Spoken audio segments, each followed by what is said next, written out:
প্রিয় লিসেনার্স, আসসালামু আলাইকুম। Feel the real fear with us. দেশ ও দেশের বাইরে যে যেখান থেকে আজকের এপিসোডের আয়োজনের সাথে যুক্ত হচ্ছেন বা পরবর্তীতে হবেন, সকলকে জানাচ্ছি শুভেচ্ছা ও ভালোবাসা। আশা করি সবাই ভালো আছেন, সুস্থ আছেন। প্রিয় লিসেনার্স, এবারের ঘটনাটি কিন্তু ছোট নয়, বেশ বড়ই বলতে হবে। যারা দীর্ঘ ঘটনা শুনতে পছন্দ করেন তাদের জন্য এই ঘটনাটি বেশ ভৌতিক আনন্দ দেবে বলে আমার বিশ্বাস। এই ঘটনাটি আমাদেরকে যিনি পাঠিয়েছেন তার নাম মাহবুব হাসান সিয়াম। ওনার বাড়ি টাঙ্গাইল জেলার সখীপুরে। এই ঘটনাটি উনি শুনেছিলেন ওনার এক নানুর মুখে। মূলত সেই নানু সম্পর্কে ওনার আম্মুর খালা হন। ওনার সেই নানুর বাড়ি টাঙ্গাইল জেলার নাগরপুরের একটা জায়গায়। তো ছোটোবেলায় মাঝে মধ্যে সেই নানুদের বাসায় ঘুরতে গেলে নানুর কাছ থেকে এরকম গল্প বা ঘটনা শুনতে চাইতেন। তো এরকম একবার কোনো একটা ঘটনা শুনতে চাইলে নানু ওনাদেরকে এই ঘটনাটি বলেছিলেন।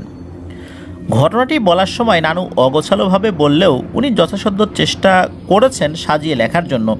তবে এই সময়ের মধ্যে অনেক কিছুই ভুলে গিয়েছিলেন। কিছুদিন আগে ওনার এক মামি ওনাদের বাসায় বেড়াতে আসলে এই ঘটনাটি সম্পর্কে যখন জিজ্ঞেস করেন তখন উনি আবার কিছুটা সাজিয়ে বলেছিলেন।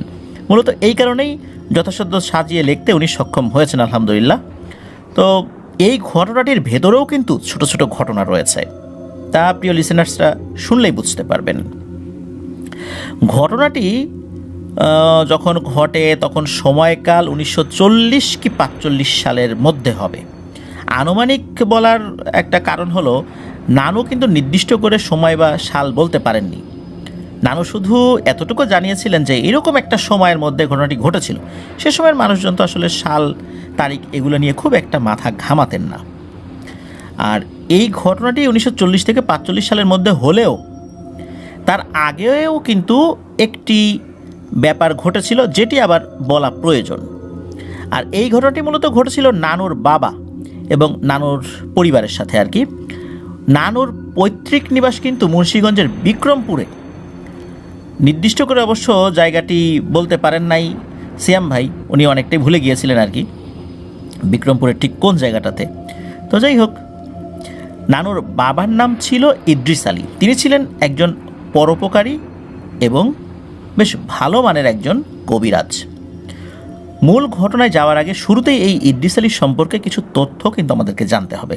তা না হলে এই ঘটনাটির অনেক ব্যাপারগুলো আমাদের বুঝতে কিছুটা সমস্যা হবে। কিভাবে উনি কবিরাজ হলেন এত দীর্ঘ আলোচনায় যাব না, তবে মূল বিষয়টা উপস্থাপন করব। এই ইদ্রিস আলী ছোটবেলা থেকেই এই অদৃশ্য শক্তির সম্পর্কে জানতে ওনার বেশ আগ্রহ ছিল। এই অদৃশ্য শক্তির পেছনে ছুটে বেরিয়েছেন বহুবার। তার বয়স যখন 14 কি 15 বছর হবে তখন থেকে তিনি ভৌতিক বিষয়গুলোতে বেশ আগ্রহ প্রকাশ করতেন। তখন যদিও লেখাপড়ার তেমন একটা প্রচলন ছিল না গ্রামের মানুষের কাছে, তাই ইদ্রিস আলী ছোট থেকেই তার বাবার কাজে সাহায্য করতেন। কখনো যদি তিনি শুনতে পেতেন তার এলাকা অথবা আশেপাশের অন্য কোনো এলাকায় কাউকে জিন আসর করেছে, তখন তিনি তার সকল কাজকর্ম বাদ দিয়ে ছুটে যেতেন সেই ঘটনাগুলো পর্যবেক্ষণ করতে। এমন সমস্যাগুলোতে যখন মানুষজন পড়ে যেত, স্বাভাবিকভাবেই কোনো রাকি হুজুর বা কবিরাজকে ডাকতেন আর কি, যারা এই কাজগুলো জানেন আর কি। তো এনারা যখন এই কাজগুলো করতেন তাদের কার্যপ্রক্রিয়াগুলো উনি খুব গভীরভাবে মন্ত্রমুগ্ধের মতো পর্যবেক্ষণ করতেন। ভালো লাগতো তার এগুলো দেখতে।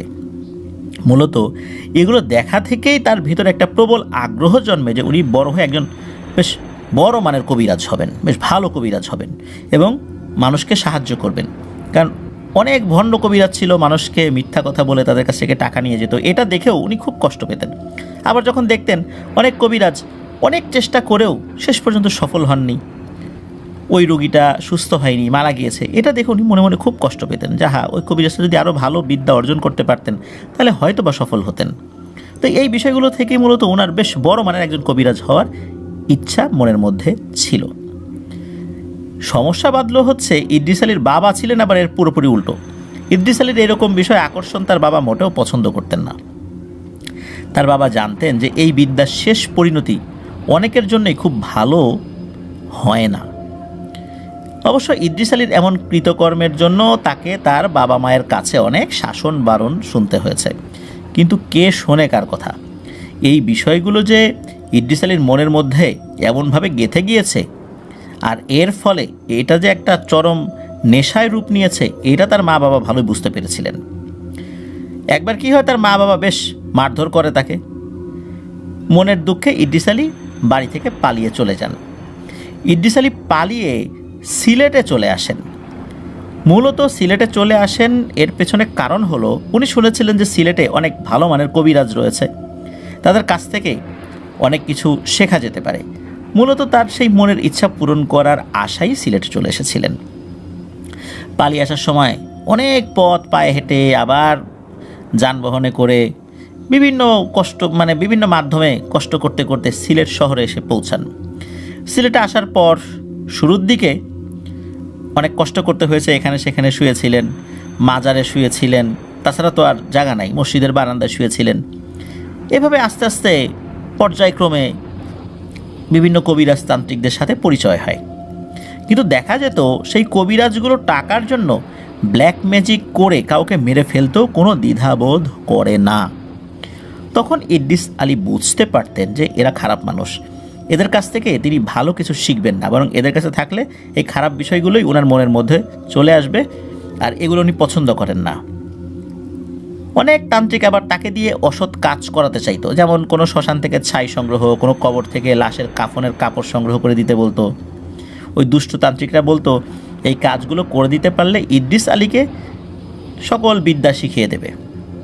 কিন্তু ইদ্রিস আলী সত্যিকারেরই একজন ভালো মনের মানুষ ছিলেন। ওই সময় তার বয়স 14-15 হলেও ভালো মন্দের পার্থক্য তিনি বুঝতে পারতেন। তাই তিনি এমন ধরনের কোনো কাজ করে দিতেন না।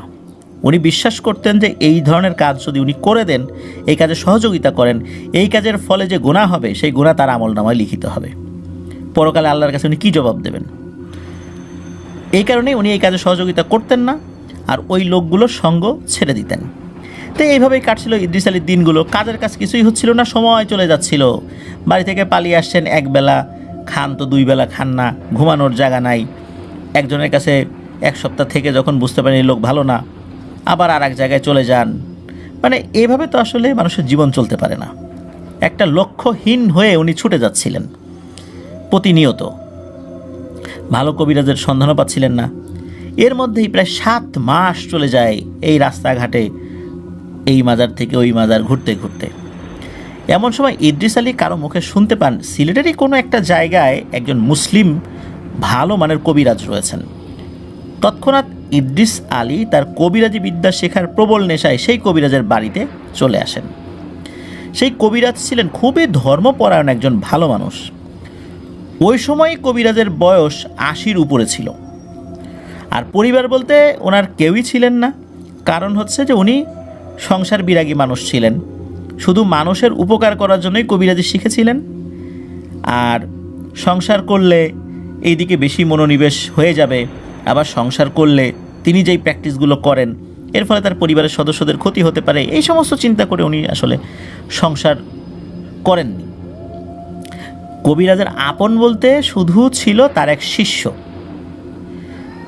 সেই কবিরাজের সব কিছু দেখাশোনা করত, কবিরাজের কাছ থেকে সেও অনেক কিছু শিখেছে আর কি। তো সেই কবিরাজের কাজের অনেক সুনাম থাকা অনেক দূর দূরান্ত থেকে লোকজন আসতো কবিরাজের কাছে। কবিরাজের বাড়িটি ছিল বেশ খোলামেলা, অনেক বড় একটা জায়গার মধ্যে বাড়িটা ছিল আর কি। বাড়িটির দক্ষিণ পাশে লম্বা একটি ঘর রয়েছে। সেই ঘরটিতে 6 থেকে 7টি রুম ছিল। সেই রুমগুলোতে মূলত যারা দূর দূরান্ত থেকে কবিরাজের কাছে আসতো তাদের প্রয়োজন হলে থাকতে পারত।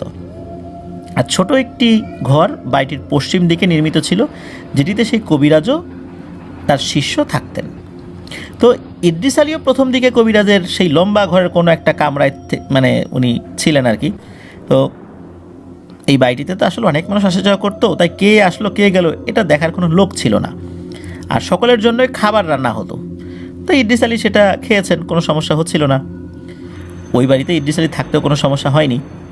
তো এই বাড়িতে থেকে ইদ্রিস আলী প্রতিদিন কবিরাজের ভিন্ন ভিন্ন চিকিৎসা পদ্ধতি দেখছেন, যে এক একজনের ক্ষেত্রে এক এক ধরনের পদ্ধতি প্রয়োগ করেন। তো বেশ কয়েকদিনে কবিরাজের কার্যকলাপ দেখে তার ভালো লেগে গিয়েছিল, আর এই কবিরাজের কাছেই উনি কিছু শিখতে পারবেন এমন চিন্তা তার মাথায় ঢুকে যায়, কারণ সেই কবিরাজ আসলেই ভালো মানুষ ছিলেন। তো সেই কবিরাজের কাছ থেকে কিছু শেখার আশায় কবিরাজের কাছে গিয়ে তার সেই মনের আকুতির কথা জানায়। প্রথমবার এমন প্রস্তাব শুনে সেই কবিরাজ ইদ্রিস আলীকে কড়াকড়িভাবে না করে দিয়েছিলেন। এটি শুনে ইদ্রিস আলী মনে অনেক কষ্ট নিয়ে কবিরাজের ঘর থেকে বাইরে চলে আসেন। তবে ওই বাড়ি থেকে বের হয়ে যান নাই, বাড়ির আশেপাশেই ছিলেন। রাত হলে আবার ওই যে যেই ঘর, কবিরাজের ঘর, সেটাতে আবার চলে আসেন। তো রাতের দিকে ইদ্রিস আলী যখন মন খারাপ করে বসেছিলেন, এমন সময় কবিরাজের সেই শিষ্য এসে ইদ্রিস আলীকে জানায় যে কবিরাজ তাকে ডাকছে। ইদ্রিস আলী কবিরাজের ঘরে গেলে কবিরাজ তাকে পাশে বসিয়ে বলতে থাকে যে, তোর বাড়ি কোথায় রে বাবা? তুই কেন এই কাজগুলো শিখতে চাচ্ছিস?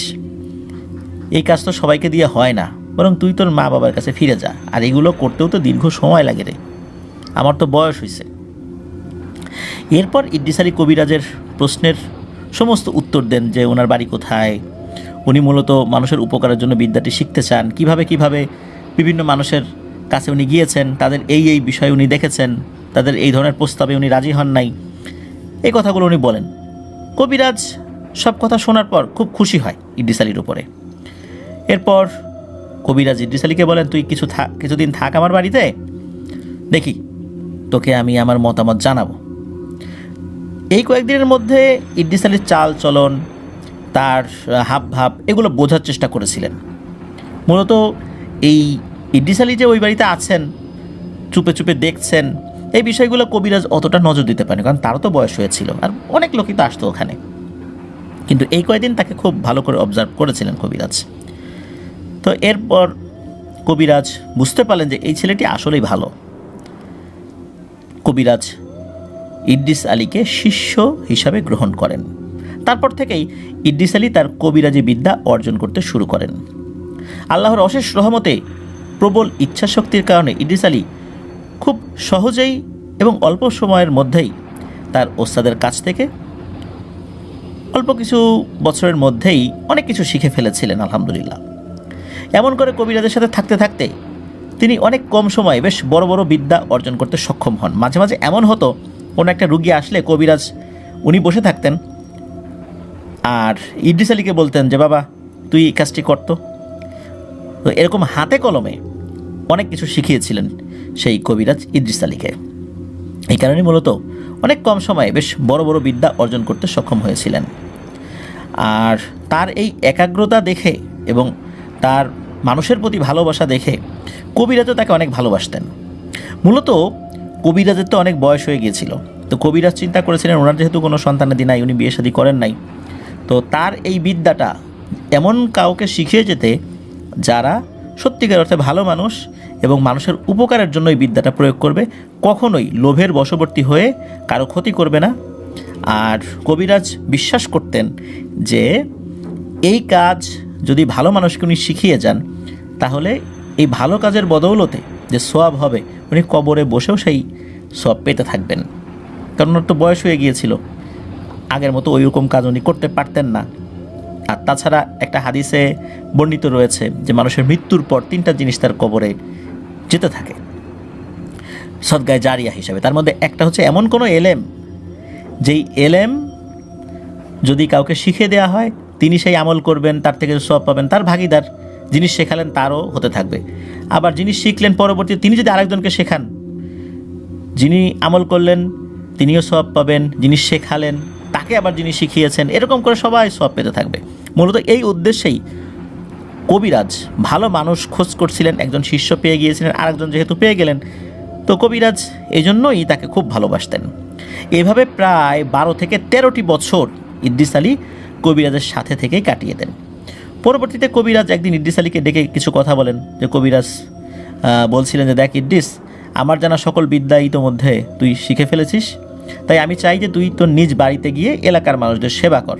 এলাকার মানুষের তোর কিন্তু শেখানোর বা তোর তরফ থেকে কিছু দেওয়ার অনেক জিনিস আছে, তুই সেখানে গিয়ে মানুষের উপকার কর, কারণ তোর উপরে তাদের হক আছে। তুই যা, বাড়িতে যা, তোর মা বাবার কাছে ফেরত যা। তো ইদ্রিস আলী ওস্তাদের কাছ থেকে অনুমতি নিয়ে নিজ বাড়িতে ফেরত যাওয়ার সিদ্ধান্ত নেন। ওস্তাদের কাছ থেকে বিদায় নেওয়ার সময় কবিরাজ ইদ্রিস আলীর প্রতি এতটাই খুশি ছিলেন যে কবিরাজের সাথে থাকা একজন নেককার শক্তিশালী জিনকে ইদ্রিস আলীকে উপহার দেন, এবং ওই জিনের আন্ডারেও আরও শক্তিশালী জিন ছিল, এবং সেই জিনকে বলে দেন যে আমার তো বয়স শেষ হয়ে গেছে, আমার পরে তোমার আনুগত্যের জায়গাটা ইদ্রিস আলী হবে। আমার ইন্তেকাল হয়ে যাওয়ার পর তুমি ইদ্রিস আলীর আনুগত্য করবা, এখন থেকে আনুগত্য করবা, তবে আমি হয়তো আর বেশি দিন বাঁচব না। তো জিনও প্রতিশ্রুতি দিয়েছিল যে হ্যাঁ, আমি এখন থেকে ইদ্রিস আলীর আনুগত্য করব, আর ইদ্রিস আলী যদি কখনও কোনো অন্যায় কথা বলেও আমি সেটা শুনবো না, এই বিষয়েও কিন্তু ওয়াদা করিয়েছিলেন ওই কবিরাজ। তো এভাবেই ইদ্রিস আলীকে একটা শক্তিশালী জিনকে তার সাথে দিয়ে বিদায় দিয়েছিলেন। তো ইদ্রিস আলী যখন বাড়িতে ফেরত আসছেন তখন তো মানুষজন তাকে চেনে না। ওই সময়ে তারা ধরেই নিয়েছিলেন যে ইদ্রিস আলী হয়তো বা মারা গেছে বা কোথাও হারিয়ে গেছে। দীর্ঘ প্রায় 12-13 বছর পর হঠাৎ একদিন ইদ্রিস আলী তার নিজ বাড়িতে এসে যখন হাজির হয়েছেন, লোকজন যখন চিনতে পারছিলেন না, পরে আস্তে আস্তে বুঝতে পেরেছিলেন, সবাই পরিচয় মানে কিভাবে উনি কী করেছিলেন সব কিছু বলেন, তারপরে মানুষ চিনতে পারে তাকে, মানে তার পরিবারের সদস্যরা চিনতে পারে, কারণ উনি তো অল্প বয়সে চলে গিয়েছিলেন। এর মধ্যে উনি বড় হয়ে গেছেন না, 12 বছরে, তো অনেক 12-13 বছর অনেক বড় হয়ে গেছেন আর কি, এই জন্য চেহারার তো পরিবর্তন হয়েছে। তো বাড়িতে ফেরত আসার পর ইদ্রিস আলীর বাবা উনি চিন্তা করেন যে এই ছেলেটা আবার কোথায় চলে যায় কি না, দ্রুত তাকে বিয়ে শাদী দিয়ে দিতে হবে, সংসারী করে দিতে হবে আর কি। তো উনি ইদ্রিস আলীকে দ্রুত বিয়ে করিয়ে দেন এবং আলাদা সংসার তৈরি করে দেন, আলাদা ঘরবাড়ি করে দেন। তো এরপর থেকে ইদ্রিস আলী তার কবিরাজি বিদ্যার যেই কলাকৌশলগুলো এলাকার ভেতরে উনি প্রয়োগ করতে থাকেন, ভৌতিক সমস্যার সমাধানে বা নির্ভুল সমাধানে ধীরে ধীরে অনেক সুনাম কুড়াতে উনি শুরু করেন। আশেপাশের এলাকাগুলোতেও উনি বেশ পরিচিত একটা নাম হয়ে যান। এরপর থেকেই ইদ্রিস আলীর নাম ইদ্রিস আলী থেকে ইদ্রিস কবিরাজে রূপান্তরিত হয়ে যায়। মানুষের মুখে মুখে তার নাম ছড়িয়ে পড়ে। পরবর্তীতে আশেপাশের কয়েক এলাকার মানুষ ইদ্রিস কবিরাজের নাম শুনলেই তাকে খুব সহজেই চিনতে পারত। ইদ্রিস আলীর কাছে অনেক দূর দূরান্ত থেকেও রোগী আসতো চিকিৎসা নিতে। আবার দেখা যেত মাঝে মাঝে প্রয়োজন হলে এরকম রোগীর বাড়িতে গিয়ে উনি চিকিৎসা করতেন। আর আল্লাহর অশেষ রহমতে অধিকাংশ সমস্যাগুলো উনি সমাধান করতে সক্ষম হতেন। এই তো আমরা শুনলাম ইদ্রিস আলীর এই কবিরাজ হয়ে ওঠার গল্প। মূলত তার পরিবারের যারা বয়োজ্যেষ্ঠ ছিলেন তাদের মুখেই ইদ্রিস আলীর এই ব্যাপারটা শোনা যায়। তবে উনি সিলেটের ঠিক কোন এলাকায় কোন কবিরাজের কাছে শিখেছিলেন এইগুলোর এত বিস্তারিত আসলে জানা যায় না, শুধু জানা যায় সিলেটের কোনো একটা জায়গা থেকে শিখেছিলেন আর কি। তো যাই হোক, ইদ্রিস আলীর জীবনী তো আমরা শুনলাম, একটা দীর্ঘ একটা পথ, প্রায় 12-13 বছরের একটা জার্নি আমরা মাত্র 12-13 মিনিটে আমরা শুনে ফেললাম। এবার আসি মূল ঘটনা। এতক্ষণ কিন্তু আমরা মূল ঘটনাতে আসিনি, কিন্তু মূল ঘটনাতে আসার আগে যেই ব্যাপারগুলো জানার দরকার ছিল সেগুলো আমরা জানলাম, কারণ এই জিনিসগুলো আমাদের পরবর্তীতে কাজে লাগবে। তো এই যে নানুদের যে বাড়িটা, মানে যেই নানু ঘটনাটি বলেছিলেন আর কি, তো নানুদের বাড়ির একটু বিবরণটা দিই। নানুদের বাড়িটি ছিল এমন একটি জায়গাতে যেটা চতুর্পাশেই ছিল চাষি জমি, মানে চাষের জমি ছিল। সেই বাড়িটি থেকে আধা কিলোমিটার বা এর কিছুটা কম অথবা বেশি হতে পারে এমন দূরত্বে একটি খাল ছিল। এই খালটা আবার কি হয়েছে, কিছুটা পথ এগিয়ে গিয়ে একটা নদীর সাথে মিশেছে। সেই এলাকাটিতে বর্ষার সময় ভারী বৃষ্টিপাতের ফলে উঁচু জমিগুলোর পানি সেই খালে এসে পড়ত। এ কারণে খালটি পানিতে ভরে গিয়ে চারপাশের চাষের জমিগুলো একদম পানিতে ভরে যেত। নতুন পানি আসলে তখন চারদিকে পানিতে পরিপূর্ণ হয়ে থাকতো। যদিও বর্ষার এমন অধিক পানিতে নানুদের বাড়ির উঠোনে পানি উঠতো না, কারণ বাড়িটি ছিল চাষের জমিগুলো থেকে বেশ উঁচু একটি জায়গায় নির্মিত। পানি আসলে নানুদের বাড়ির আঙিনায় দাঁড়ালে পানি ব্যতীত অন্য কিছুই দেখা যেত না, শুধু হাতে গোনা দূরের কয়েকটি বসত ভিটা ছাড়া। আর সেই এলাকাটিতে তখনকার বাস্তবতায় তো এরকম ঘনবসতি ছিল না, এখন তো অনেক কিছু হয়ে গেছে আর কি। একটা বাড়ি থেকে আরেকটা বাড়ির দূরত্ব তখন অনেক দূরে দূরে ছিল আর কি। তো সেই এলাকাটিতে স্বাভাবিক অবস্থায় যখন পানি নেমে যেত আর কি, তখন ওই অঞ্চলের মানুষ চলাচলের জন্য একটি রাস্তা ব্যবহার করত, যেটি আবার চাষের জমি থেকে কিছুটা উঁচু একটি রাস্তা ছিল বা উঁচু জায়গায় ছিল আর কি। কিন্তু পানি উঠলে আবার সেই রাস্তাটি ব্যবহারের অনুপযোগী হয়ে যেত। তখন ওই অঞ্চলের মানুষের একমাত্র বাহন হয়ে যেত নৌকা। তো নানুদের বাড়িতে নানুর বাবা শুধু তার নানুর যে বাবা আর কি, আর ওনার স্ত্রী সন্তানাদি নিয়ে বসবাস করতেন। ওনার ভাই যারা ছিলেন আর কি, বা ওনার মা বাবা আর একটা বাড়িতে থাকতো। তো তার বাবা আর কি আলাদা সব কিছু করে দিয়েছিলেন। আর ওনার অন্য ভাই বোনদের বসত বাড়ি ছিল একই গ্রামে, তবে কিছুটা বেশ মানে দূরে দূরে আর কি। তো এই জায়গাগুলো ইদ্রিস আলীর বাবা সবাইকে ভাগ করে দিয়েছিলেন। তাদের তো ওই সময় অনেক জায়গা জমি ছিল আর কি।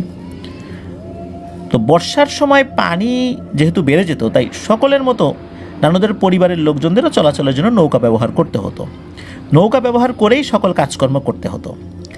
বাজারে যাওয়া আসা থেকে সকল ধরনের যাতায়াত নৌকার মাধ্যমে করতে হতো। এই জন্য নানুদের দুটি নৌকা ছিল। একটি নৌকা বড়, যেটি করে 7-8 জন মানুষ ভালোভাবেই চলাচল করতে পারত।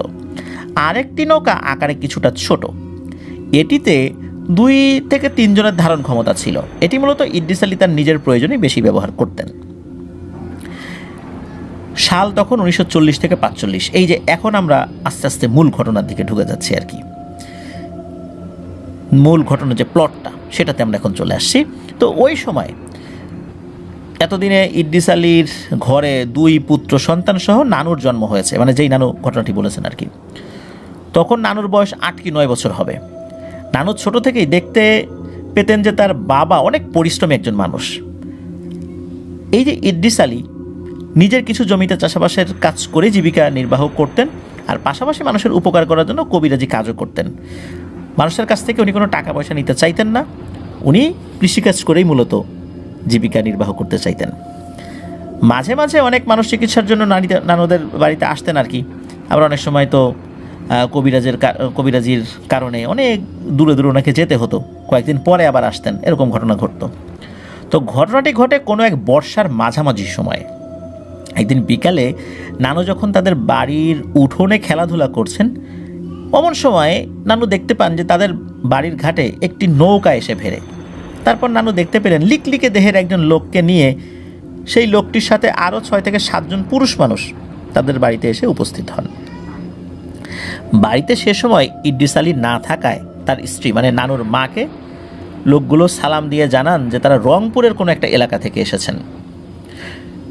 তো রংপুর কোথায় আর মুন্সিগঞ্জের বিক্রমপুর কোথায়? অনেক দূরে। এখন এত দূর থেকে আসছেন, নিশ্চয়ই কোনো একটা গুরুতর ব্যাপার হয়েছে। আর এই যে ইদ্রিস কবিরাজের কাজের কথা শুনেই মূলত ওই লোকগুলো অনেক আশা নিয়ে এখানে এসেছেন। তো কথাগুলো শুনে নানুর মা তাদেরকে উঠোনের এক কোণে পাটি বিছিয়ে কিছু সময় বসে অপেক্ষা করতে বলেন। অসুস্থ সেই লোকটিকে দেখে নানুর কাছে অনেক অদ্ভুত লাগে, কারণ লোকটি একেবারে লিকলিকে হয়ে গেছে, আর এক এক সময় এক এক ধরনের অঙ্গভঙ্গি করছে।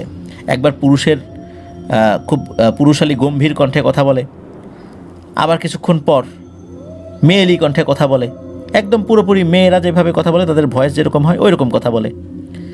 আর এই লোকগুলো তো তাকে ধরে রাখার চেষ্টা করছেন আর কি। এইভাবে অনেকক্ষণ তারা বসে থাকেন। আর ওই সময় তো উন্নত যোগাযোগ ব্যবস্থা ছিল না, আর বর্ষাকাল হওয়ায় নানু তো নৌকা নিয়ে কোথাও গিয়েছিলেন। একটা জায়গা থেকে আরেকটা জায়গার দূরত্ব বেশি ছিল, এত ঘনবসতি ছিল না। এই কারণে খোঁজখবর পাঠানোর জন্য কোনো লোককে ওনারাও পাঠাতে পারেননি তার খোঁজখবর করার জন্য। তো এই যে ইদ্রিস আলী বাড়ি ফিরতে ফিরতে মাগরিবের আজান হয়ে যায়। ইদ্রিস আলী বাড়িতে এসে সেই লোকগুলোকে দেখতে পান। তখন নামাজের সময় হয়ে যাওয়াতে লোকগুলোকে তার সাথে নামাজে অংশগ্রহণের জন্য আহ্বান জানান। সেখান থেকে কিছু লোক ইদ্রিস আলীর সাথে নামাজের শরিক হন, আর কিছু লোক সেই অসুস্থ লোকটিকে ধরে বসে থাকে। নামাজ শেষে ইদ্রিস আলীকে লোকগুলো তার কাছে কেন এসেছে এই বিষয়টা জানালে আসলে ইদ্রিস আলী বলেন যে বিস্তারিত আমাকে শুনতে হবে, চলুন ঘরে গিয়ে বসি। তো ওনারা ঘরে গিয়ে বসেন। এর মধ্যে একজন লোক ডিটেলস বলতে শুরু করেন। এই যে অসুস্থ লোকটা, তার নাম হলো আব্দুর রহমান, আর যিনি কথা বলতে শুরু করেছেন তিনি হচ্ছেন এই আব্দুর রহমানের একমাত্র বড় ভাই। তো উনি বলেন যে এখন আব্দুর রহমানকে যে অবস্থায় দেখা যাচ্ছে, আজ থেকে 3 মাস আগে সে এমন ছিল না। এখন তো তার শরীরে হাড় ছাড়া কিছুই খুঁজে পাওয়া যাবে না, কিন্তু মাস 3 আগেও আব্দুর রহমান খুবই সুস্বাস্থ্যের অধিকারী ছিল। আর এখন তো সে মৃত্যু পথযাত্রী। এই বলে তো আব্দুর রহমানের বড় ভাই কান্নাকাটি শুরু করে দেন। ইদ্রিস আলী তখন আব্দুর রহমানের বড় ভাইকে ধৈর্য ধারণ করতে বলেন এবং সমস্ত ঘটনা খুলে বলতে বলেন। আসলে কি হয়েছিল সেটা তো জানা প্রয়োজন। তো আব্দুর রহমানের বড় ভাই কিছুটা স্বাভাবিক হয়ে আবার বলতে শুরু করেন যে আব্দুর রহমান কর্মজীবনে এই গাছগাছালি কাটার কাজ করেন আর কি, এবং পাশাপাশি বাড়িতে কিছু গবাদি পশু লালন পালন করেন। নিজ এলাকায় বা আশেপাশে কারো গাছ কাটার প্রয়োজন হলে আব্দুর রহমানকে দিয়ে সেসব কাজ করিয়ে নেওয়া খুব ইজি ছিল আর কি, তার জন্য তো টাকা দিতেই হতো। তো একবার কি হয়, এই আব্দুর রহমানকে একটি গাছ কেটে দেওয়ার জন্য চুক্তি করতে হবে। এই চুক্তি করার জন্য একজন লোক আসে। তো এই যে লোকটা এসেছিলেন, তাকেও এই আব্দুর রহমানের বড় ভাই চিনতেন, তাদেরই পাশের এলাকার একজন লোক, উনি বেশ অবস্থাশালী ব্যক্তি। তো লোকটি এসে আব্দুর রহমানকে বলেন যে তাদের বাড়িতে তো একটা ঘর উঠানোর প্রয়োজন, তার বাবা মারা যাওয়ার পর জায়গা জমি ভাগ বাটোয়ারা করা হয়ে গেছে, এখন যেই জায়গাটা পেয়েছেন সেখানে উনি একটা ঘর তৈরি করতে চান, বিশেষ করে ভিটা যেটা, কিন্তু ওখানে একটা বড় গাছ রয়েছে, এই গাছটি মূলত আব্দুর রহমানকে কেটে দিতে হবে। তো এই কাজটির বিনিময়ে আব্দুর রহমান যত টাকা চান ওই লোকটা নাকি দিতে প্রস্তুত। তো এই ধরনের প্রস্তাব শুনে আব্দুর রহমান প্রথমে একটু অবাকই হয়েছিলেন, চিন্তা করেছেন কী ব্যাপার, এই লোকটাকে পাগল নাকি, একটা গাছ কাটার বিনিময়ে আর কয় টাকাই দিবে। 1940 থেকে 45 সালের দিকে একটা গাছ কাটার জন্য কয় টাকা, কারণ ওই সময় কিন্তু 1 টাকায় অনেক কিছু পাওয়া যেত, সেখানে যত টাকা চাই তত টাকা দিবে। যখন এরকম চিন্তা করেছেন, এই জন্য তো একটু তো তার কাছে খটকা লেগেছেই, কোনো ঝামেলা টামেলা আছে নাকি। আবার পরে চিন্তা করেছেন যে এরকম একটা সুযোগ পাওয়া গেছে, যাই হোক লোকটা যেহেতু বলছে ঠিক আছে কাটবো, তা আব্দুর রহমান রাজি হয়ে যান। তো যখন কথাবার্তা শেষ হয়ে যায়, বায়নার টাকা হিসাবে ওই সময়ের বাস্তবতায় 30 টাকা অ্যাডভান্স পেমেন্ট করেছিলেন এবং বলেছিলেন যে আগামীকাল চলে আসবেন আপনার লোকজন সহ, আগামীকাল এসে গাছটা কেটে দিবেন। তো ওই সময় 30 টাকা মানে কয় বিঘা জমি কেনা সম্ভব, প্রিয় লিসেনার্স আপনারাই বুঝতে পারবেন নিশ্চয়ই। 1940 থেকে 45 সালে সেই ব্রিটিশ পিরিয়ডে যখন কড়ির যুগ ছিল, কড়ি দিয়ে চলতো, ওই সময় যে প্রচলিত টাকা বা মুদ্রা সেটা ব্যবহার করেছিলেন, এবং 30 টাকা মানে অনেক টাকা ওই সময়ের বাস্তবতায়। তো যাই হোক, পরের দিন সকালে উঠেই আব্দুর রহমান কথা মতো সেই লোকটির দেওয়ার ঠিকানায় যান। সেখানে গেলে লোকটি আব্দুর রহমানকে নিয়ে বড় একটি পুরনো শেওড়া গাছের কাছে যান।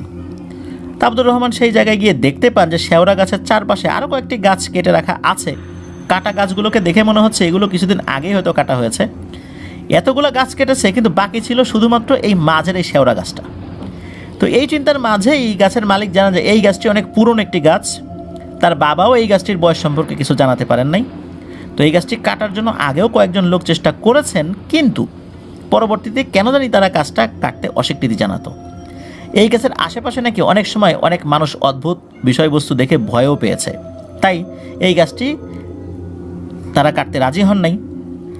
আর যেহেতু রাজি হন নাই, এই জন্যই আব্দুর রহমানকে এত টাকার একটা অফার করা হয়েছে, এটা সোজাসাপটা তারা জানিয়ে দেন। এই কথাগুলো শুনে আব্দুর রহমান তুচ্ছ তাচ্ছিল্যের সুরে লোকটিকে হেসে বলেন, সমস্যা নাই, আমি আপনার এই গাছটি কেটে দেব, দেখি আমার কাজে কে বাধা দেয়, কিন্তু এই কাজের জন্য আমাকে 200 টাকা দিতে হবে। লোকটি বললেন, তুমি কাটতে পারলে যত চেয়েছো তত টাকাই তোমাকে দেয়া হবে, কারণ ওই সময়ে 200 টাকা মানে 200 বিঘা জমি কেনা যাবে এমন একটা অবস্থা। কিন্তু ওই যে লোকের এত পরিমাণ জমি ছিল তার বাবার, এবং তারা যে ভাগে পেয়েছেন, যে দৃষ্টি সীমা যত দূর যায় খালি জমি আর জমি, তাদের এইরকম একটা অবস্থা, মানে এত জমি জমা ছিল তাদের। তো কথা হয়ে যায়, সে যেটা চেয়েছে সেটাই ওই গাছের মালিক দিবেন। এরপর আব্দুর রহমান গাছ কাটার টুকিটাকি জিনিস নিয়ে গাছের ডাল কাটার জন্য একদম গাছের উপরে মগডালে উঠে পড়েছেন। উপরে ওঠার পর আব্দুর রহমান একটি বিষয় দেখে অবাক হচ্ছিলেন। তো উনি দেখতে পান যে এলাকার অনেক মানুষজন গাছটির নিচে জমা হচ্ছে, আর তারা আব্দুর রহমানের কার্যক্রম দেখছে। আব্দুর রহমান এতে মনে মনে বেশ খুশি হন, এটা ভেবে যে এই গাছটি কাটলে মানুষজন তাকে অনেক সাহসী ভাববে। এই ভেবে যখন তার হাতে থাকা দা নিয়ে গাছের একটি ডালে কোপ বসিয়ে দেয়, এরপরই হঠাৎ করেই তার অনেক ঘুম আসতে থাকে, আর সে চোখেও ঝাপসা দেখতে থাকে। এই সময় গাছের এত উঁচু ডালে বসেই গাছটির সাথে পিঠ লাগিয়ে আব্দুর রহমান ঘুমিয়েও পড়ে।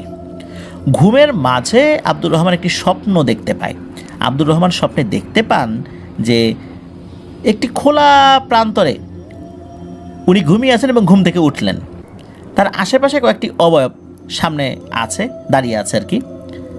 এই অবয়বগুলো তাকে গাছটি কাটার জন্য নিষেধ করছে এবং এইটাও বলছে যে নিজের ভালো চাইলে এখান থেকে চলে যা। অবয়বগুলো দেখতে স্বাভাবিক মানুষের তুলনায় কিছুটা লম্বা আকৃতি দেখা যাচ্ছিল, আর এগুলো মনে হচ্ছে খুব লিকলিকে আর কালো আলখেল্লা পরিহিত ছিল। তাদের চেহারাটা ভালো করে বোঝা যাচ্ছিল না। এইরকম একটি সময় আব্দুর রহমানের ঘুম ভাঙে গাছের নিচে থাকা মানুষের চেঁচামেচিতে। তো উনি চোখ মেলে দেখতে পান যে নিচের মানুষগুলো তাকে ডাকাডাকি করছে। উনি চিন্তা করেন হয়তো বা কিছু সময়ের জন্য তার একটা তন্দ্রাচ্ছন্ন ভাব চলে আসছিল,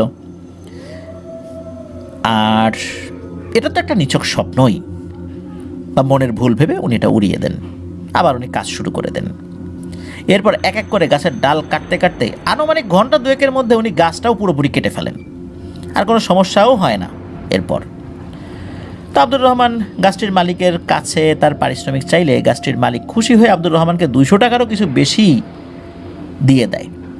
আব্দুর রহমান বেশ অবাকই হয়েছিলেন, কারণ ওই সময়ের বাস্তবতায় 200 টাকা এটা কল্পনাতীত ছিল।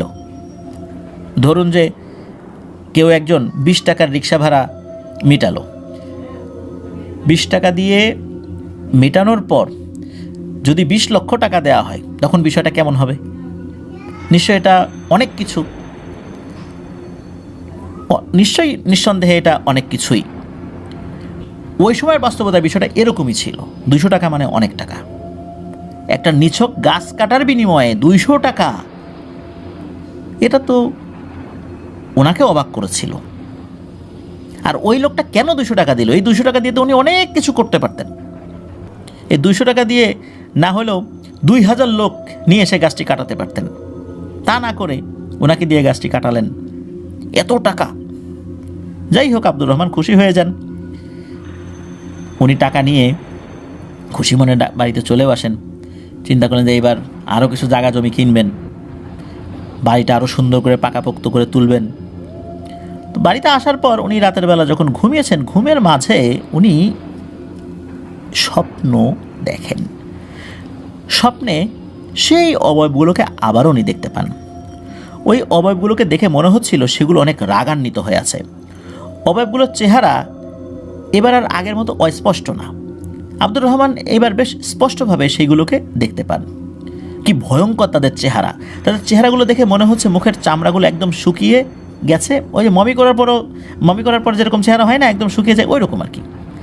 নাকের জায়গায় শুধু দুটো বড় বড় ছিদ্র, ঠোঁট বলতে কিছু নেই, একেবারে দাঁতের মাড়িসহ সুচালো দাঁতগুলো সরাসরি দেখা যাচ্ছে। দাঁতগুলো ফাঁকা ফাঁকা, চোখের কোটরে মনে হচ্ছে জ্বলন্ত দুটি কয়লা জ্বলছে।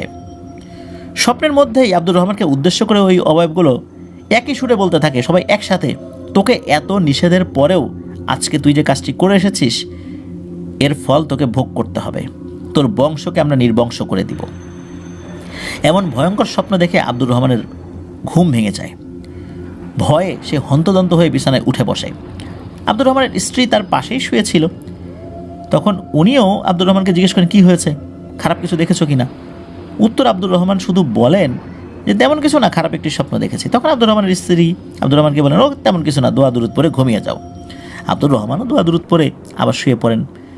শুয়ে থাকার কিছুক্ষণের মধ্যে আব্দুর রহমানের আবারও ঘুমের যে ভাবটা এটা চলে আসে। এমন সময় হঠাৎ করে খাটের নিচ থেকে গোঙানোর মতো একটা আওয়াজ হতে থাকে। এই আওয়াজটা ওনার স্ত্রী শোনেন নাই, উনি শোনেন। তো এটার পর তো ওনার আবারও ঘুম ভেঙে যায়। খাটের নিচে কি আছে এটা দেখার জন্য যখনই উনি তার মাথাটি ঝুঁকিয়েছেন নিচ দিকে, মানে উকি দিয়েছেন, তৎক্ষণাৎ উনি ভয়ে আটকে ওঠেন। উনি উকি দেওয়ার পর দেখতে পান যে খাটের ওই পাশ থেকে তার মুখের সামনে স্বপ্নে দেখা সেই অবয়বগুলোর একটি অবয়ব সামনে চলে এসেছে। এই দৃশ্য দেখার পর প্রচণ্ড রকমের ভয় উনি পেয়েছেন। এক লাফ দিয়ে খাটের উপরে দাঁড়িয়ে যান। তার স্ত্রী স্বামীর এই অবস্থা দেখে, মানে ওরা তো ঘুম ভেঙে গেছে এই অবস্থার কারণে, কিন্তু তার স্বামী এভাবে দাঁড়িয়ে আছে, উনি কিছু বুঝতে না পেরে তাকে শান্ত করার চেষ্টা করেন, কিন্তু আব্দুর রহমান উল্টোপাল্টা কথাবার্তা বলতে শুরু করেন। তো আব্দুর রহমানের কথার ধরন ছিল কিছুটা এরকম যে, আমাকে ওরা মেরে ফেলবে রে, নিয়ে যাবে, বাঁচাও, আমাকে বাঁচাও, ভয়ে কাঁপতে থাকেন উনি। এভাবে কোনো রকমে সেই রাত্রি পার হলে সকালবেলা আব্দুর রহমানের স্ত্রী, এই যে আব্দুর রহমানের যিনি বড় ভাই, তাকে ডেকে রাতের সমস্ত বিষয় খুলে বলেন এবং আব্দুর রহমানকে দেখতে যখন উনি যান, এরপর উনি দেখতে পান আব্দুর রহমান ঘরের এক কোণে গুটিসুটি হয়ে বসে আছে। তার শরীরে প্রচণ্ড জ্বর, আর জ্বরের কারণে মুখে প্রলাপ বকছে।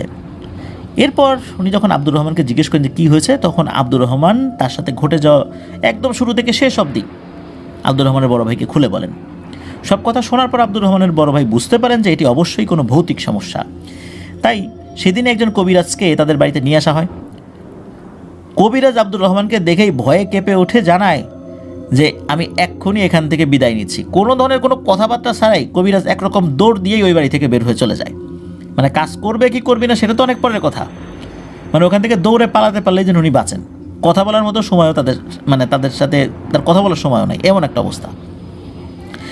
এরপর 3টি মাস এমন করে চলে যায়। কত কবিরাজ, হুজুর, ডাক্তার দেখানো হয়েছে তার ঠিক নাই, কিন্তু কোনো কিছুতেই কাজ হয়নি। আর অস্বাভাবিকভাবে সেই দিনের পর থেকে অল্প কিছুদিনের মধ্যেই আব্দুর রহমানের শরীর শুকিয়ে যেতে শুরু করে এবং ওর শরীরের যে রঙটা ফ্যাকাশে হতে শুরু করে আর পাগলের মতো আচরণ শুরু করছে। আর ওই এলাকার একজনের কাছে, মানে তিনি আবার এই এলাকার জামাই, তার মুখে এই ইদ্রিস কবিরাজের নাম শুনে ওনারা সেই রংপুর থেকে এখানে এসেছেন। তো এই জিনিসগুলো বলেন এবং আব্দুর রহমানের বড় ভাই বলেন যে, দেখেন আমার ভাইটার জন্য কিছু করতে পারেন কি না, অনুরোধ করেন আর কি, যেহেতু এত দূর থেকে আসছেন। এদিকে ইদ্রিস কবিরাজ আব্দুর রহমানকে প্রথম দেখেই বুঝতে পেরেছিলেন যে এই রোগীর সমস্যাটার সমাধান করা মোটেও সহজ কাজ হবে না। এরপর ইদ্রিস কবিরাজ তার চেষ্টা শুরু করেন। আব্দুর রহমানের বড় ভাই কথাগুলো যখন বলেছিলেন, তখন কিন্তু ইদ্রিস কবিরাজ আব্দুর রহমানের দিকে খুব ভালোভাবে খেয়াল করেছিলেন। ইদ্রিস কবিরাজ বুঝতে পেরেছিলেন যে এই আব্দুর রহমানের উপর একটি না, বরং একাধিক জিনের প্রভাব রয়েছে।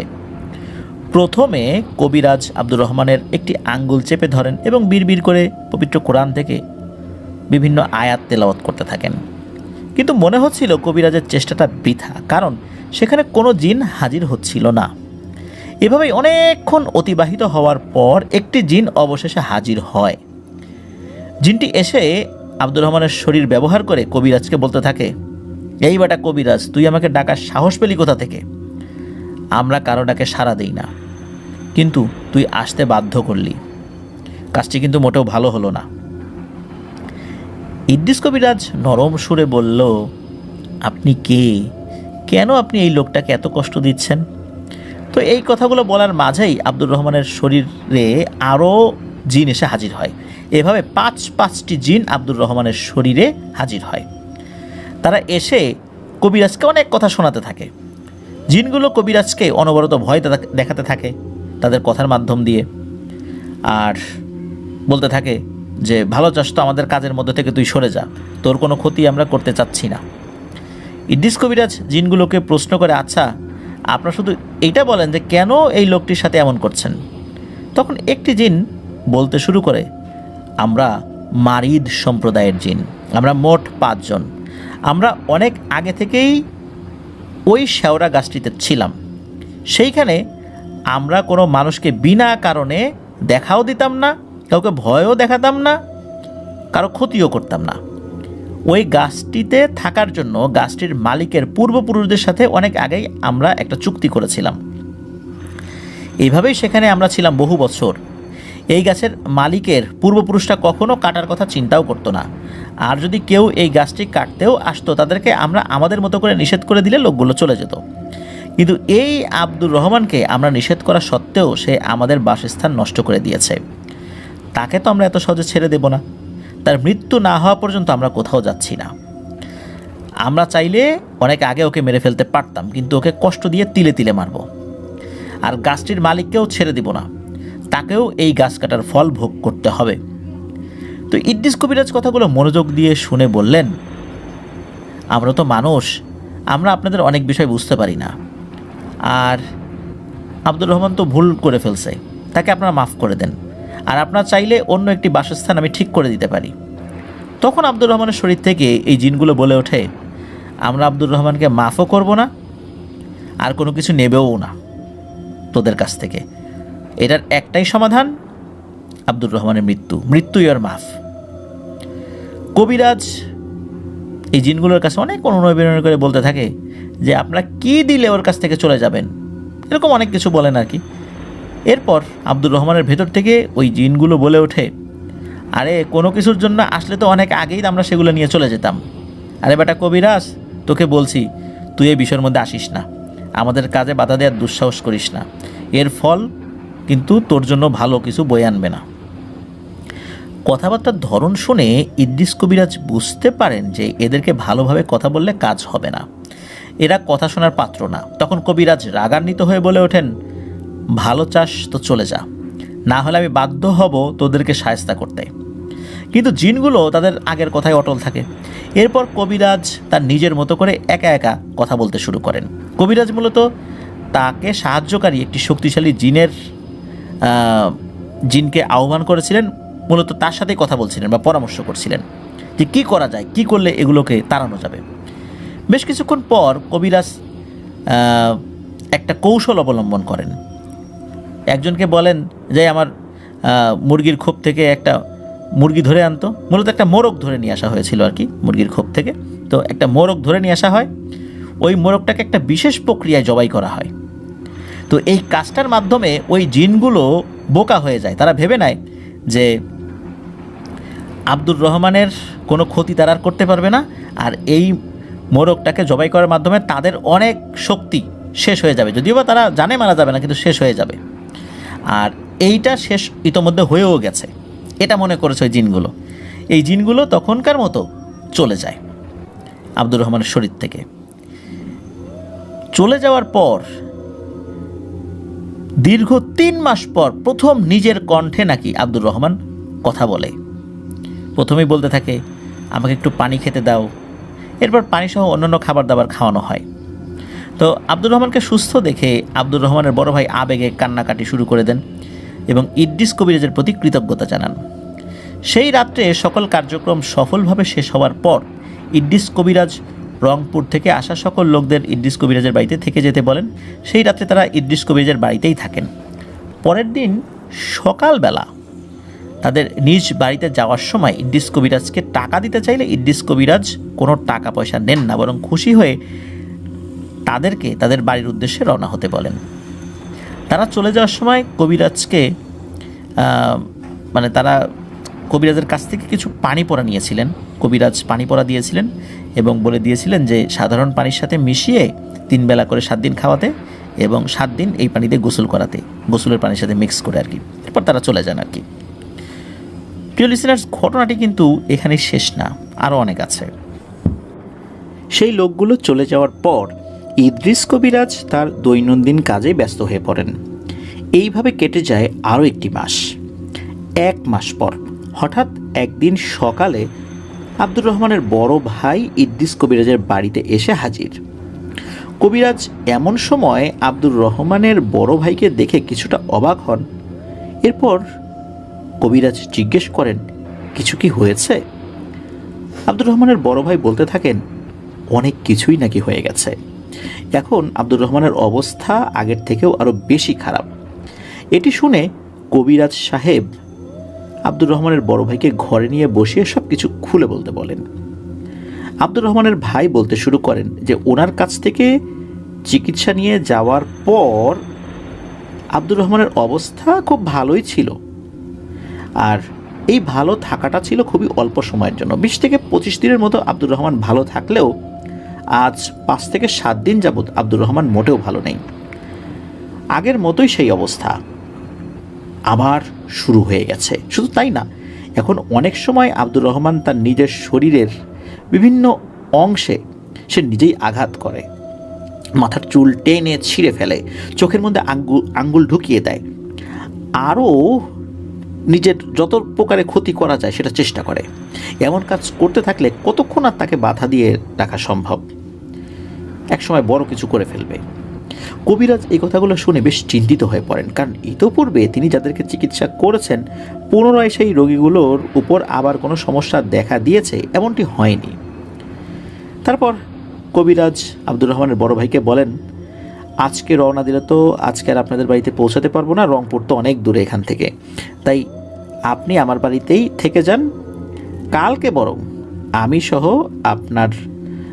আপনাকে সাথে নিয়ে রওনা দিব, আপনার বাড়িতে যাব, আমিও দেখতে চাই আসলে মূল সমস্যাটা কোথায়।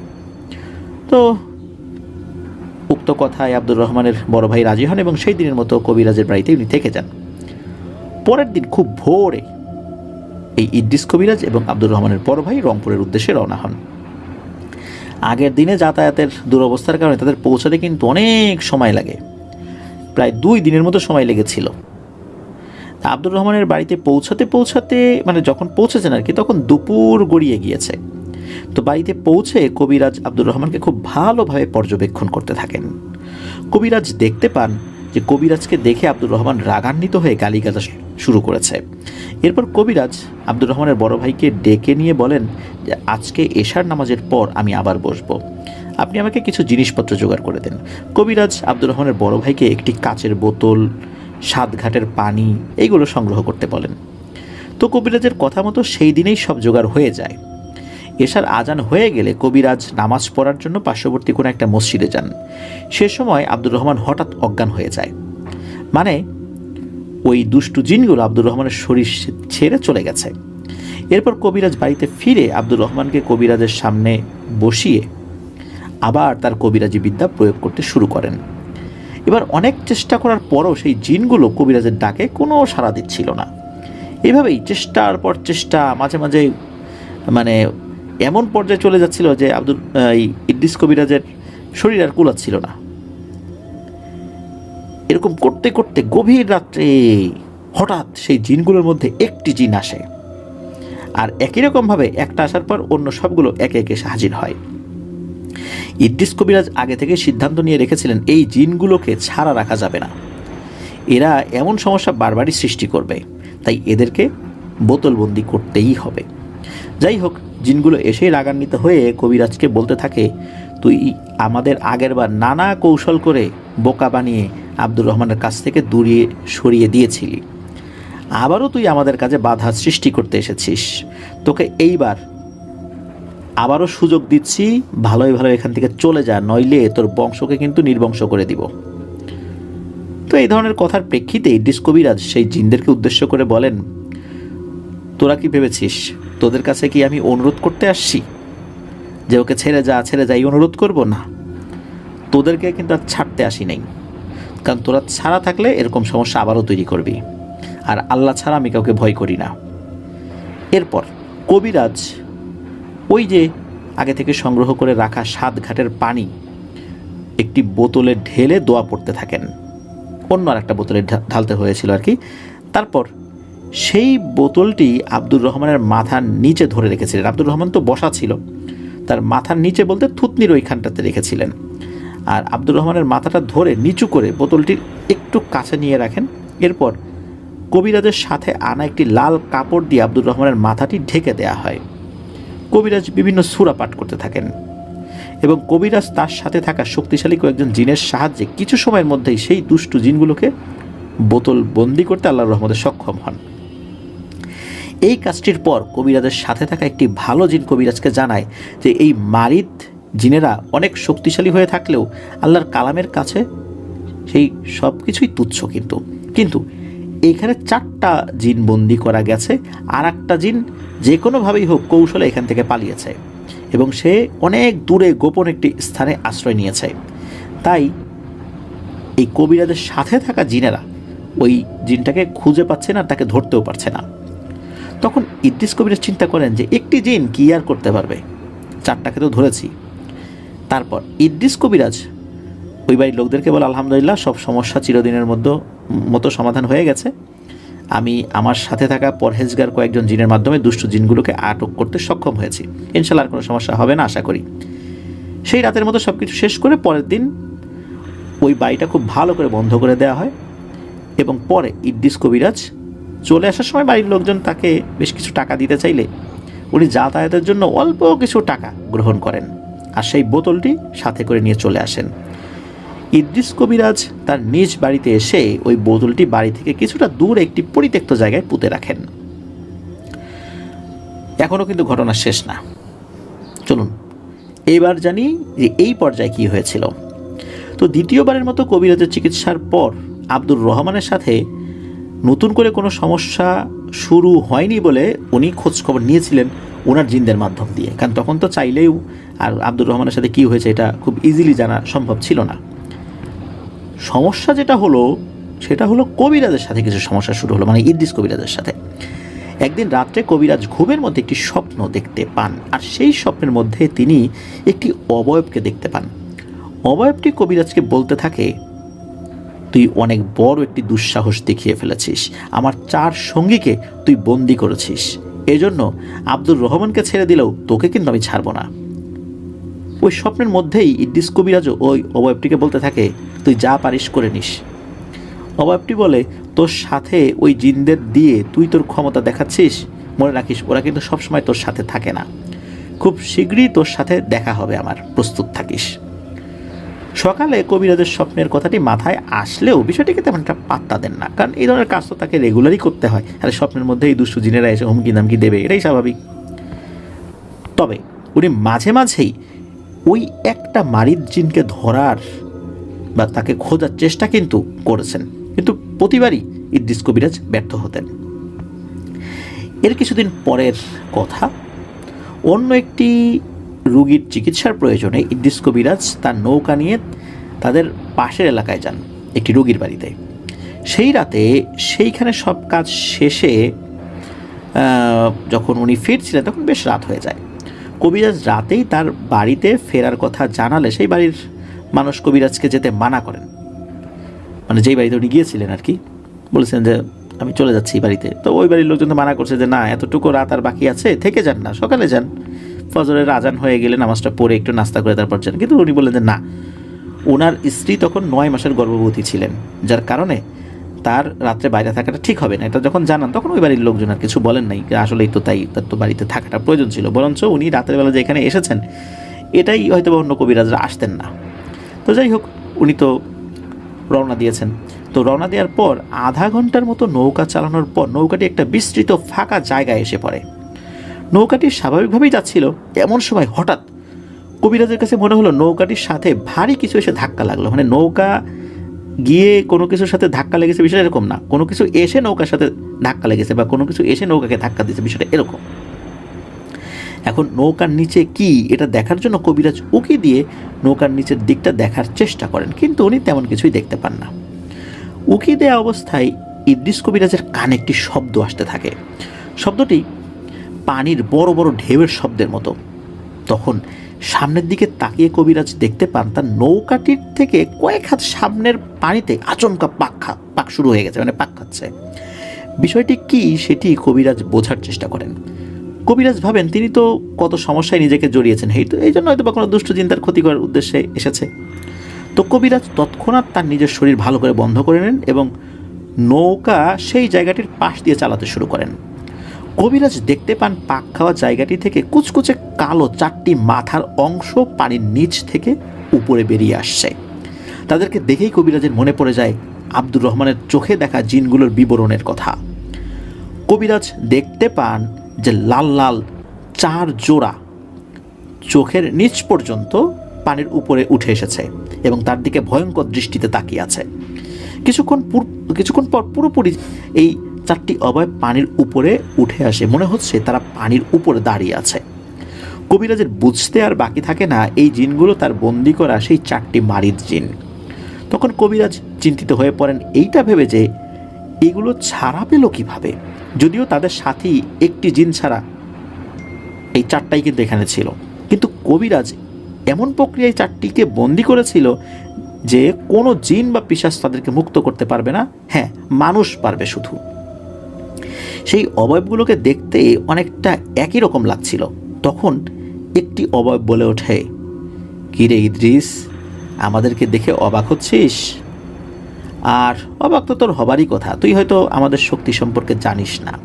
আমরা ছাড়া পেলাম কিভাবে এইটা চিন্তা ভাবনা করার তোর দরকার নেই, এটা চিন্তা করা বাদ দে, তুই তোর জীবনের চিন্তা কর। এই বলে অবয়বগুলো বিশ্রীভাবে হাসতে শুরু করে। ইদ্রিস কবিরাজ মনে সাহস নিয়ে বলেন, আরে তোরা শক্তিশালী হতে পারিস, কিন্তু আল্লাহর কালামের শক্তি তোদের শক্তি থেকে অনেক অনেক শ্রেষ্ঠ। এরই মাঝে হঠাৎ 4টি অবয়ব চোখের পলকে চারদিকে ছুটে গিয়ে নৌকাটির চারপাশ ঘিরে ধরে। নৌকাটি আচমকা সে সময় ঘুরতে শুরু করে। ইদ্রিস কবিরাজ এরপর তার নৌকায় দাঁড়িয়ে দোয়া পড়তে শুরু করেন। ধীরে ধীরে নৌকাটি স্থির হয়ে যায়। তার চারদিকে থাকা অবয়বগুলো নানান ধরনের ভয়ঙ্কর আকৃতি ধারণ করতে থাকে সেই সময়, কিন্তু সেই অবয়বগুলো কোনোভাবেই তার নৌকার কাছে আসতে পারছিল না। কবিরাজ তখন তার পালিত জিনদেরকে ডাকা সত্ত্বেও তারা সেখানে কেন যেন আসতে পারছিল না। এরপর ইদ্রিস কবিরাজ দেখতে পান যে বড় বড় পাথর উপর থেকে ধপাস ধপাস করে নৌকার আশেপাশের পানিতে এসে পড়ছে, কিন্তু পাথর পড়লে পানিতে যেরকম ঢেউ সৃষ্টি হয় তেমনটি হচ্ছে না। কবিরাজ বুঝতে পারেন এগুলো ওই দুষ্টু জিনদের করা কোনো দৃষ্টিভ্রম, তাকে শুধু ভয় দেখানোর জন্য এমন সব করা হচ্ছে। আবার একটু পর কবিরাজ দেখতে পেলেন তার নৌকার চারদিকে হুট করে পানিগুলো মানে বিস্তৃত পানির যেই এলাকাটা সেখানে আগুন জ্বলে ওঠে, কিন্তু সেই আগুনের কোনো তাপ কবিরাজের শরীরে লাগছিল না। এভাবেই একের পর এক অদ্ভুত ভয়ঙ্কর কাহিনী ঘটছিল তার চারপাশে, কিন্তু তিনি এক মুহূর্তের জন্য দোয়া পড়তে কিন্তু ভোলেন নাই এবং বিচলিত হন নাই আল্লাহর রহমতে। অনেকক্ষণ পর আস্তে আস্তে সব কিছু স্বাভাবিক হতে শুরু করে, আর দূরের কোনো একটা মসজিদ থেকে আজানের শব্দ ইদ্রিস কবিরাজের কানে আসতে থাকে। কবিরাজ দেখতে পান সব কিছু একদম আগের মতো স্বাভাবিক হয়ে গিয়েছে, কিন্তু তিনি কোন জায়গায় আছেন এটা উনি ভালোভাবে বুঝতে পারছিলেন না। কবিরাজ তখন সেখানে দাঁড়িয়ে অপেক্ষা করতে থাকেন ভোরের আলোর জন্য। পরে কিছুটা ভোরের আলো ফুটলে জায়গাটা চিনতে পারেন এই জায়গাটি কবিরাজের এলাকা থেকে বেশ অনেক দূরের একটি জায়গা। উনি এইখানে কিভাবে চলে আসলেন নিজেও বুঝতে পারছিলেন না। যাই হোক, যেহেতু উনি চিনতে পেরেছিলেন, তখন কবিরাজ তার নৌকা বাড়ির দিকে আগানো শুরু করেন। সেই জায়গা থেকে 4 ঘন্টা নৌকা চালানোর পর কবিরাজ তার বাড়ি দেখতে পান। একটি বিষয় দেখে কবিরাজ দূর থেকেই কিছুটা অবাক হন। উনি দেখতে পান যে তার বাড়ির ঘাটে অনেকগুলো নৌকা বাঁধা, আর অনেক লোকজন এলোমেলোভাবে তার বাড়ির আঙিনায় ছোটাছুটি করছে। কবিরাজ আর বেশি কিছু চিন্তা না করে ওই নৌকাটি তার বাড়ির দিকে আগানো শুরু করেন। নৌকাটি তাদের বাড়ির ঘাটে বেঁধে উপরে উঠে আসলে বাড়ির লোকজন ভেতর থেকে চিৎকার করে কান্নাকাটির শব্দ জুড়ে দেন আর কি। তো কবিরাজ হন্তদন্ত হয়ে ছুটে তার নিজের বাড়িতে ঢোকেন।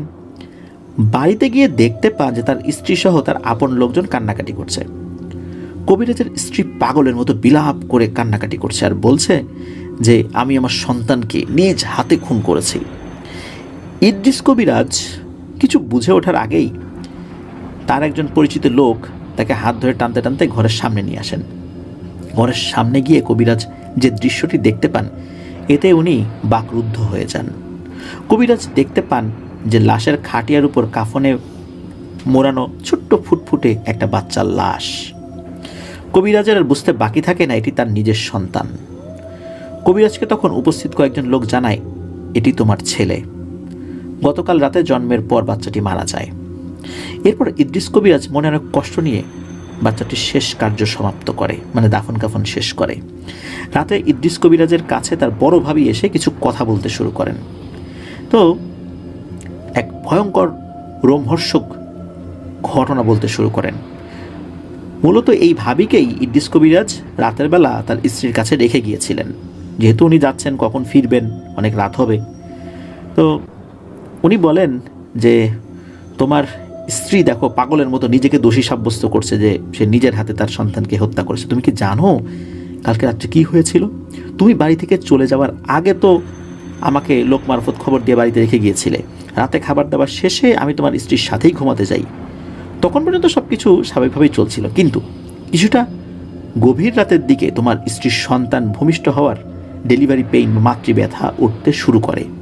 আমি তখন বুঝতে পারি এ কাজ করা আমার একার পক্ষে সম্ভব নয়, তাই তোমার বড় ছেলেকে পাঠাই গ্রামের আরও 2-4 জন মহিলাকে ডেকে আনতে। তো তাদেরকে অল্প সময়ের মধ্যে তোমার ছেলে নিয়েও আসে। মধ্যরাতের দিকে তোমার স্ত্রীর গর্ভ থেকে জীবিত এক ফুটফুটে ছেলে সন্তান ভূমিষ্ঠ হয়। সন্তানটি জন্ম নেওয়ার পর থেকেই মূল সমস্যাটি শুরু হয়। সেই বাচ্চাটিকে আমি তখন আমার কোলে রেখে আমি দেখছিলাম। এমন সময় দেখি তোমার স্ত্রী এক পাশে ঝিম ধরে বসে আছে।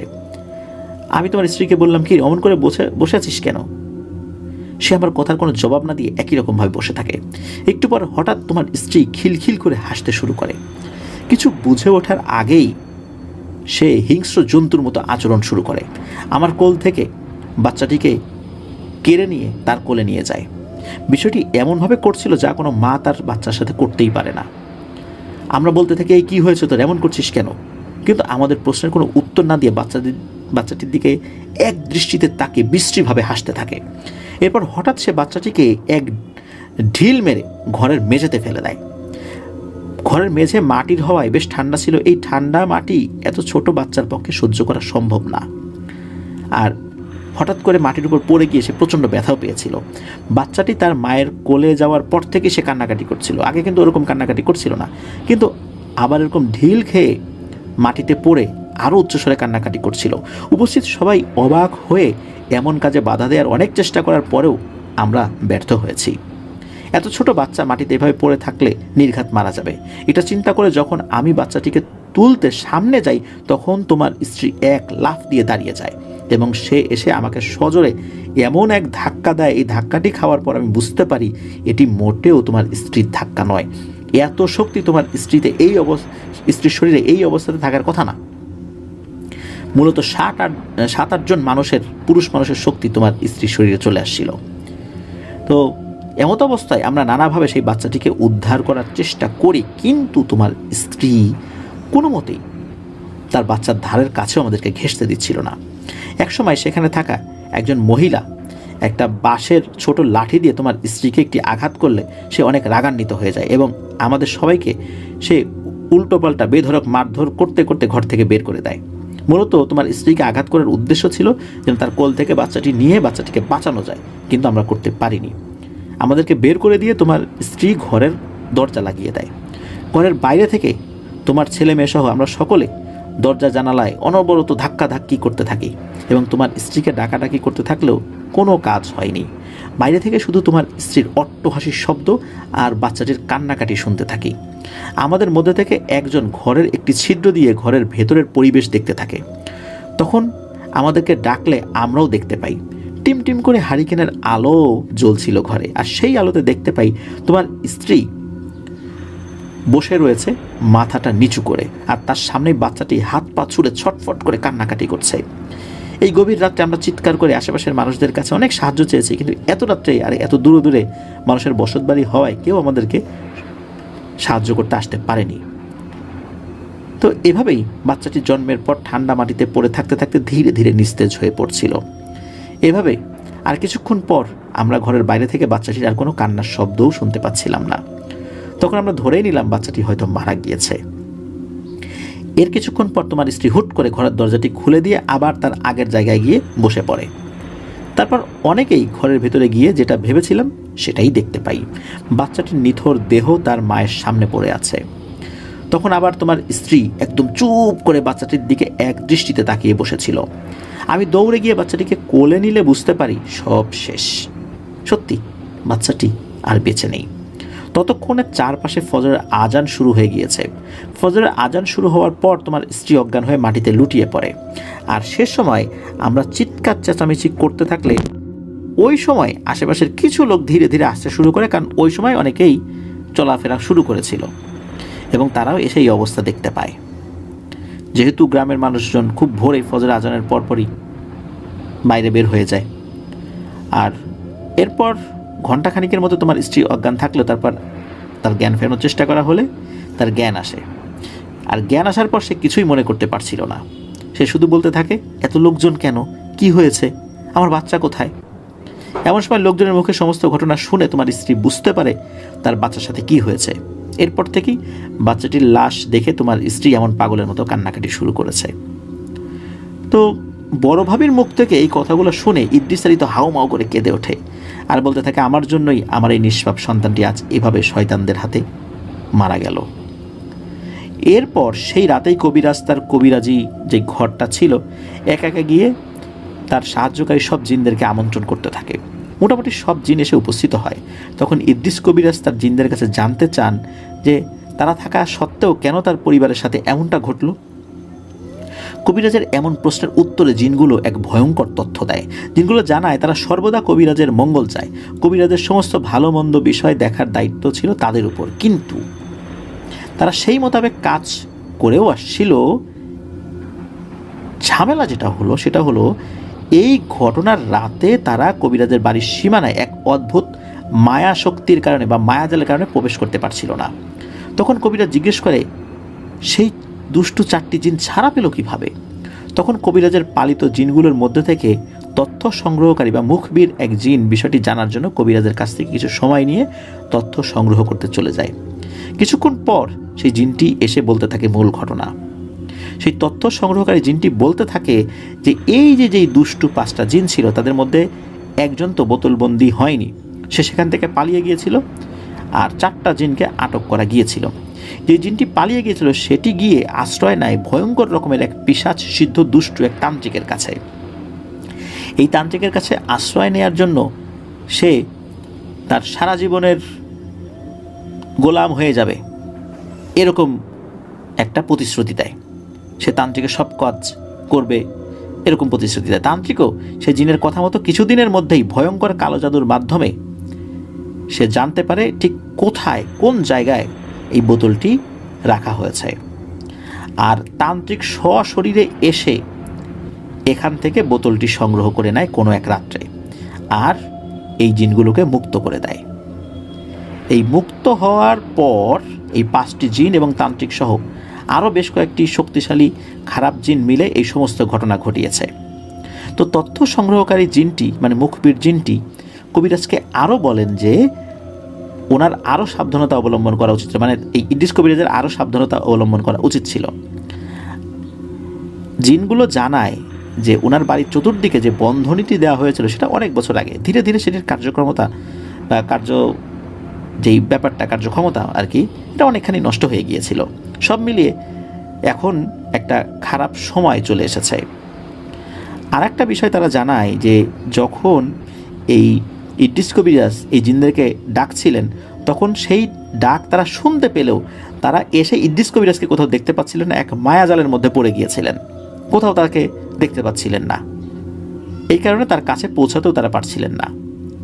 তো যাই হোক, এরপর ইদ্রিস কবিরাজ জিনগুলোর কাছে জানতে চান যে এখন কি করণীয়। তখন ওই যেই জিনটা তার ওস্তাদ যাকে দিয়েছিলেন আর কি, তো সেই জিনটা বলেন যে আপনি কি ভুলে গেছেন আপনার সেই সঙ্গীর কথা যার সাথে আপনি আপনার ওস্তাদের সাথে দীক্ষা নিয়েছেন? আপনি তার কাছে যান, তার সাথে দেখা করুন, সমস্ত বিষয় খুলে বলুন, ইনশাল্লাহ আপনার দুজন মিলে একত্রে এই বিষয়টার সমাধান করতে পারবেন। তো এই কথাগুলো শুনে কবিরাজ জিনদের কাছেই তার পুরনো সেই বন্ধুর কথা জানতে চান। তখন ওই যে উপহার পাওয়া সেই জিনটি জানায় এখনও সিলেটের সেই ওস্তাদের বাড়িতেই সেই লোকটি আছেন, তবে এটাও জানান যে আপনার ওস্তাদ আর বেঁচে নেই, 8-9 বছর আগেই উনি দুনিয়ার মায়া ত্যাগ করে চলে গেছেন। ওস্তাদের মৃত্যুর খবরে উনি খুব শোকাহত হন আর ওনার সেই সঙ্গীর সাথে দেখা করার জন্য রওনা দেন। তবে রওনা দেওয়ার আগে ওনার বাড়িটা খুব ভালো করে পুনরায় বন্ধনী দিয়েছিলেন। পরদিন খুব ভোরে ইদ্রিস কবিরাজ তার বাড়িতে থাকা কিছু আত্মীয় স্বজনদেরকে জানান যে একটি প্রয়োজনীয় কাজের উদ্দেশ্যে উনি কিছুদিনের জন্য বাড়িতে থাকতে পারবেন না, সিলেট যাচ্ছেন, তারা যেন কবিরাজের বাড়িতেই থাকে এবং সব কিছু দেখে রাখে। এই বলে ইদ্রিস কবিরাজ আর দেরি না করে সিলেটের উদ্দেশ্যে রওনা হন। সিলেটে পৌঁছে সে বহু বছর পর আবার তার ওস্তাদের বাড়িতে যান। সেখানে গিয়ে কবিরাজ সেই সঙ্গীর দেখা পান। অনেকদিন পর দেখা হওয়া সেই সঙ্গীকে ভালো মন্দ জিজ্ঞেস করলে তিনি জানান যে তিনিও সংসার জীবন পালন করেননি, পিছুটান থাকবে এই জন্য। তো তারপর ইদ্রিস কবিরাজ জানান যে কী কাজের উদ্দেশ্যে তিনি এখানে এসেছেন। ইদ্রিস কবিরাজ তার জীবনের সাথে ঘটে যাওয়া সমস্ত ঘটনা তার সঙ্গীকে খুলে বলেন। এতদিন পর ইদ্রিস আলীকে কাছে পেয়ে তার সঙ্গী খুশি হলেও তার জীবনের এমন দুর্বিষহ ঘটনা শুনে অনেক কষ্ট উনি পান। এরপর ইদ্রিস কবিরাজ তার সঙ্গীকে জানান যে জিনদের সাথে পরামর্শের কথা এবং তাদেরকে একত্রে মিলে এই কঠিন কাজটি সমাধান করতে হবে। তখন তার সঙ্গী তাকে বলেন যে অবশ্যই আমি তোমার সাথে যাব এবং ইনশাল্লাহ এই সমস্যার সমাধানও হবে। এরপরের 2 থেকে 3 দিন ওনারা খুব বিচক্ষণতার সাথে কাজ করেছিলেন। বিশেষ করে এই যে যিনি সঙ্গী, এই সঙ্গী তো তার ওস্তাদের সমস্ত জিনদের পেয়েছিলেন। তো এই জিনদের মধ্যে যারা খুব বুজুর্গ ছিলেন আর কি, যারা খুব বড় মানের রাকি, তাদেরকে ডেকেছিলেন। তো তাদের মাধ্যমে জানতে পারেন যে এই যে শয়তান 5 মারিদ জিন, এই জিনদেরকে কিন্তু সহজে পাওয়া যাবে না। এদেরকে পেতে হলে এই মারিদ জিনদের পুরনো আস্তানা, মানে যেখানে ওরা বহু বছর ছিল, ওই গাছটাতে ছিল, ওই জায়গাটাই যেতে হবে। অন্যথায় তাদেরকে ধরা যাবে না। অন্য জায়গায় গেলে তাদেরকে ডাকলে ওরা আসবে না, আর আসলেও ধরা যাবে না। আর এই কাজটি করতে হবে কোনো এক সোমবার, শনি মঙ্গলবারে না, সোমবারে করতে হবে। তারা আরও জানান যে মারিদ জিনগুলো এখন এক খারাপ তান্ত্রিকের সাহায্যে অনেক গোপন স্থানে ঘাঁটি গেড়েছে। তাদের স্থান একটা না, অনেকগুলা। তো এই পরামর্শ শুনে ইদ্রিস কবিরাজ সহ তার সঙ্গী মিলে পরের দিন রওনা হন রংপুরের উদ্দেশ্যে। যেদিন রওনা দেন দিনটা ছিল শনিবার। রবিবারে অনেক রাতের দিকে তারা রংপুর গিয়ে পৌঁছেছিলেন।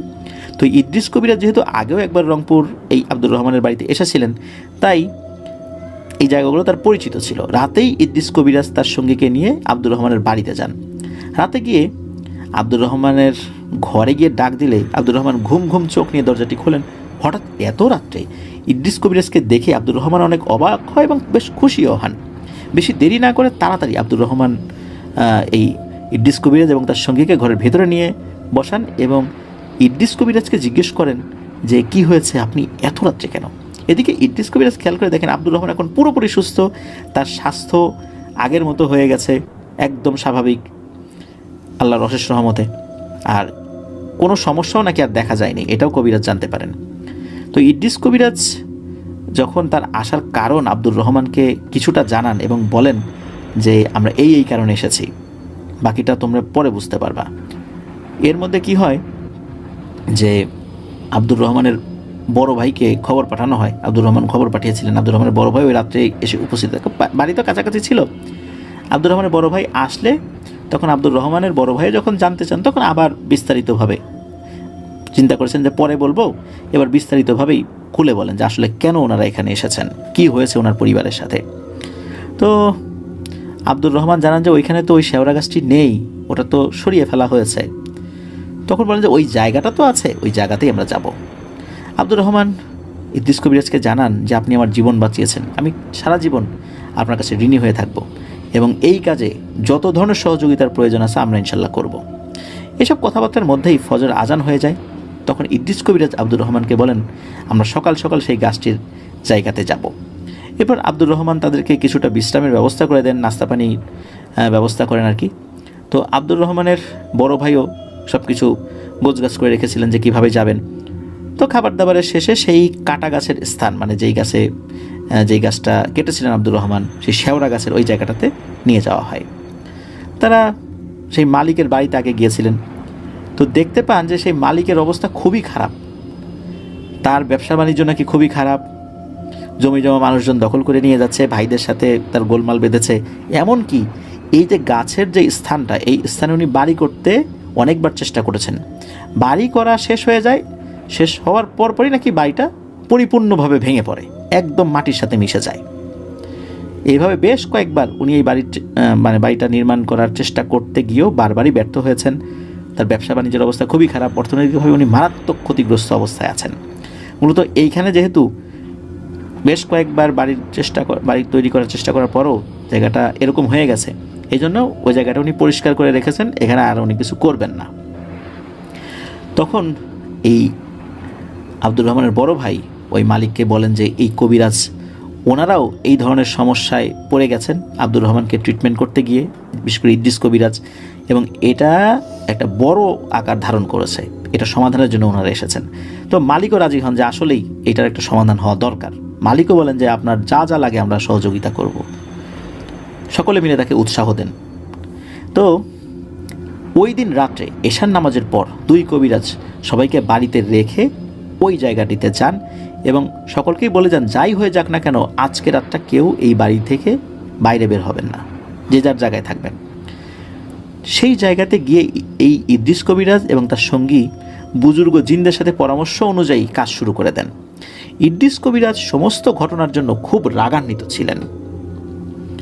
কারণ তার সন্তান মারা গেছেন। আর তার সঙ্গী অবশ্য বুঝতে পেরেছিলেন যে তার মেজাজ মর্জি খুব খারাপ, ওই জিনদের উপর তার মেজাজ খুব গরম, আর এখন ঠান্ডা মাথায় কাজ করতে হবে, একটু ভুলের জন্য হয়তো অনেক বড় ক্ষতি হয়ে যেতে পারে।